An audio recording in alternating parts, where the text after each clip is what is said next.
Olá! Hoje a gente vai mergulhar fundo num quebra-cabeça filosófico que, vamos combinar, afeta todo mundo todos os dias. O famoso problema do autocontrole. E vamos fazer isso pela lente de um dos maiores pensadores da história, Aristóteles.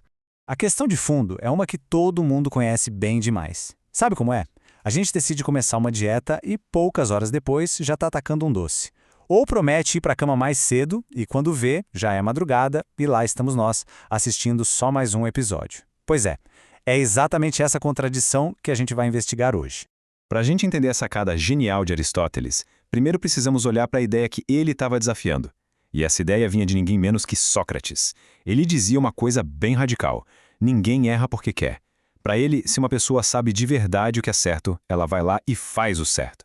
Qualquer erro, qualquer ação ruim, seria apenas fruto da ignorância. Mas isso parece meio estranho, né? Vai contra a nossa experiência. E é exatamente aí que a análise de Aristóteles começa. Aristóteles, então, aborda o problema quase como um cartógrafo. Antes de apontar a solução, ele primeiro decide criar um mapa do caráter humano. O objetivo dele é bem claro: localizar com precisão onde é que essa falha de autocontrole, que ele chamava de incontinência ou acrácia, se encaixa. E olha só que interessante o mapa dele. Ele organiza as disposições morais em duas colunas: as que a gente deve evitar e as que a gente deve buscar. Lá no fundo do poço das coisas a evitar está a bruteza. Um pouco acima, o vício, que é um caráter já corrompido. E ali, no meio do caminho, está ela, a incontinência, o nosso foco. Do outro lado, o lado bom, temos a continência, que é quando a gente luta contra um desejo ruim e vence. Depois, a virtude, onde essa luta nem existe mais. E lá no topo, uma coisa rara, a tal da virtude sobre-humana. Então o ponto central é esse. A incontinência, ou acrase em grego, é exatamente esse estado de conflito interno. É saber o que é melhor, mas ser arrastado na direção oposta por uma paixão, por um apetite. E é super importante entender que isso é bem diferente do vício. E a gente já vai ver o porquê. Agora, vamos direto para o campo de batalha. Aristóteles mostra que essa guerra toda não acontece no mundo lá fora, não. Ela acontece aqui dentro, dentro da nossa própria mente. É um conflito totalmente interno. Essa guerra acontece entre duas partes da nossa alma. De um lado está a razão, que calcula o que é bom no longo prazo. Do outro, o apetite, que só quer saber do prazer imediato. Na pessoa incontinente, o apetite simplesmente vence a batalha, mesmo que a razão saiba que no fim das contas está perdendo a guerra. E aqui vem uma das ideias mais brilhantes de Aristóteles. Ele diz que, no momento da fraqueza, o nosso conhecimento do que é certo não some. Ele só fica, digamos, offline, temporariamente. Ele usa umas analogias bem fortes para explicar isso. A pessoa incontinente é como alguém que está bêbado ou dormindo ou até como um ator no palco. Pensa bem, em todos esses casos, a pessoa pode até falar as palavras certas, tipo, eu não devia fazer isso, mas ela não está de fato conectada com o significado daquilo. O conhecimento está ali, mas está adormecido, inacessível. E isso nos leva direto para a solução de Aristóteles, que é simplesmente genial. Ele argumenta que o problema todo nasce de uma confusão sobre o que realmente significa saber alguma coisa. Ele divide o nosso conhecimento prático em dois tipos. Um é o conhecimento universal, que é a regra geral, tipo, doce em excesso faz mal. O outro é o conhecimento particular, que é o fato concreto, bem na nossa frente. Isto aqui é um doce. Para a gente agir certo, os dois precisam estar ativos e conectados. Olha só como o processo funciona quando dá tudo certo. Aristóteles chama isso de silogismo prático. A gente tem a regra universal: comida seca é boa para todos. Depois, o fato particular, a percepção imediata. Esta comida aqui na minha frente é seca. Quando a mente junta as duas coisas, a conclusão e a ação são quase automáticas. Logo, vou comer isto. Simples assim. Mas no caso da incontinência, o que acontece é um verdadeiro sequestro mental. A regra da razão, doces devem ser evitados, não é que ela foi apagada, ela continua ali.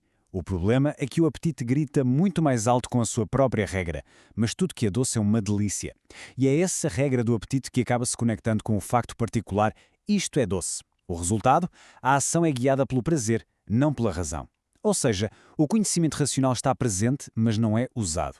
Essa citação resume tudo perfeitamente. A incontinência, a acrásia, é um sinal de fraqueza e não de maldade. É uma falha em aplicar o conhecimento que se tem quando a paixão aperta. É uma sensibilidade exagerada ao chamado do prazer imediato. E essa diferença entre fraqueza e vício é mais do que só um detalhe acadêmico. Ela é fundamental. Para Aristóteles, mesmo que a pessoa incontinente e a viciosa façam a mesmíssima coisa, por dentro, elas são tipos de pessoas completamente diferentes. A diferença é gritante, né? A pessoa incontinente age contra o que ela mesma sabe que é o melhor. E é por isso que depois ela se arrepende. A alma dela está em guerra. Já a pessoa viciosa, ela age de acordo com o julgamento dela. Ela decidiu que buscar aquele prazer é a coisa certa a se fazer. Não tem conflito interno e por isso não tem arrependimento. É por essa razão que para Aristóteles a incontinência tem cura, mas o vício não. A conclusão é clara. Embora o ato final seja o mesmo, sei lá, comer o doce, a culpabilidade moral é muito diferente. O vício é uma corrupção do caráter, uma doença da alma. A incontinência, por outro lado, é uma falha, um lapso de um caráter que lá no fundo ainda sabe o que é certo. Aristóteles usa outra analogia, dessa vez médica, que é ótima para fixar essa ideia. A incontinência é como uma epilepsia, uma crise que vem e vai, mas a pessoa se recupera. O vício, por outro lado, é como uma doença crônica, tipo a hidropisia, que se instala de vez no corpo.